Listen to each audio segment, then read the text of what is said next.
Assalomu alaykum qadrli kuzatuvchilar. Bugun sizlar bilan ko'pchiligimiz juda yaxshi ko'rib iste'mol qiladigan ajoyib reza meva haqida so'zlashamiz.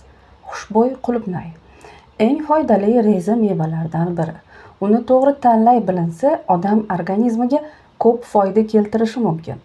Qulupnay ko'p yillik o'simlik bo'lib, atirguldoshlar oilasiga mansubdir. Biz qulupnay deb ataydigan reza meva aslida yertutning turlaridan biridir. Bu reza meva ilk bor 15-asrdayoq tilga olingan, ammo u paytda hali madaniylashtirilmagan bo'lib, yovvoyi ko'rinishda bo'lgan. Qulupnayning vatani Sharqiy Osiyo sanaladi. Qulupnayni asta-sekin madaniylashtirishgan, chunki bog'da u ancha yirikroq bo'lib yetishardi. 17-asrga kelib chatishtirish yo'li bilan qulupnayning ananas turi paydo bo'lgan. Uning aynan shu turi hozir barcha bog'larda mavjud. Bugungi kunda qulupnayning 300 dan ortiq navi bor deyishadi. Ba'zi navlarining mevasi oq rangda bo'lib, ananasni eslatar ekan. Qulupnay eng keng tarqalgan reza mevalardan biri. Belgiyada hatto unga bag'ishlangan kichikroq muzey ham mavjud ekan. Xo'sh, qulupnayning foydali jihatlari nimada? Qulupnay reza mevalarida ichakning sog'lom faoliyati uchun zarur kletchatka ko'p. Yangi qulupnay ayniqsa foydali. Ishlov berilganda yoki muzlatilganda qulupnayning ko'p vitamin va minerallari yo'qoladi. Qulupnay murabboga ko'p shakar qo'shiladi. Yangi qulupnayda esa kaloriya unchalik ko'p bo'lmaydi. Past glikemik indeks qulupnayni hatto diabetga chalinganlar ham bemalol yeyishiga imkon beradi. Qulupnay C vitaminiga boy. Bu esa immunitet, teri, soch va tirnoqlar salomatligiga foydali. Qulupnay antioksidantlik xususiyatlari bilan mashhur. Unda erkin radikallarni neytrallashtiradigan turli moddalar ko'p. Ular saraton o'simtalari, turli patologiyalar va yallig'lanishlarni chaqiradigan hujayralarga buzg'unchi ta'sir ko'rsatadi.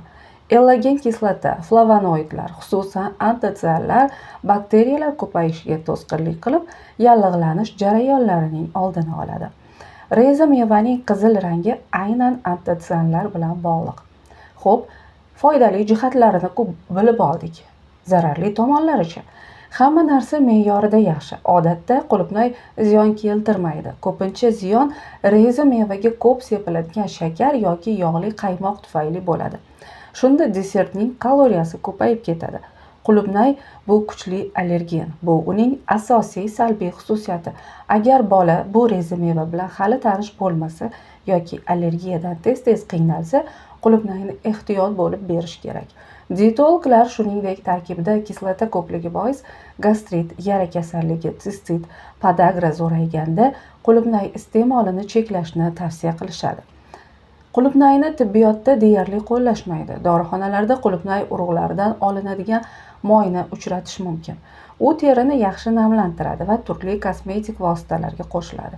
Qulupnay dorilar, siruplar, pastilkalarning keng tarqalgan aromatizatori sanaladi. Kosmetologiyada terini oqartirish va oziqlantirish uchun qulupnay pyuresidan faol foydalanishadi.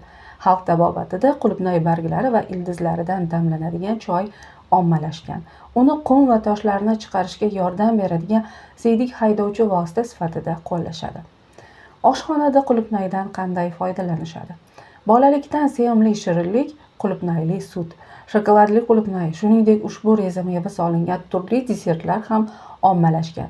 Ammo hamma ham qulupnayni shirin desert sifatida yeyvermaydi. Ba'zi davlatlarda reza mevani go'sht va sabzavotli salatlarga qo'shishar ekan. Murch sepishadi va limon sharbati ham qo'yishadi. Xitoyda hatto qulupnay ta'mli chipslar ham bor ekan. Qulupnayni qanday tanlash va saqlash kerak?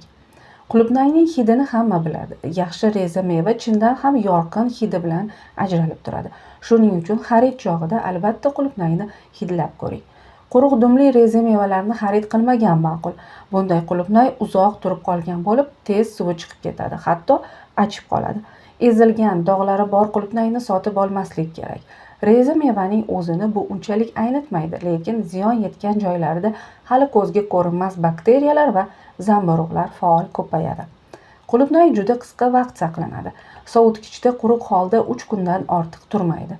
Keyin reza mevani muzlatish yoki vitaminlari ko'proq saqlanishi uchun quritib qo'yish mumkin. Salomat bo'ling. Agar siz salomatligingizga bee'tibor bo'lmasangiz, tibbiyot sohasiga oid turli qiziqarli yangiliklardan boxabar bo'lishni istasangiz, foydali tavsiyalarni ko'proq o'qishni istasangiz, albatta Telegram kanalimizga obuna bo'lib qo'yishni unutmang.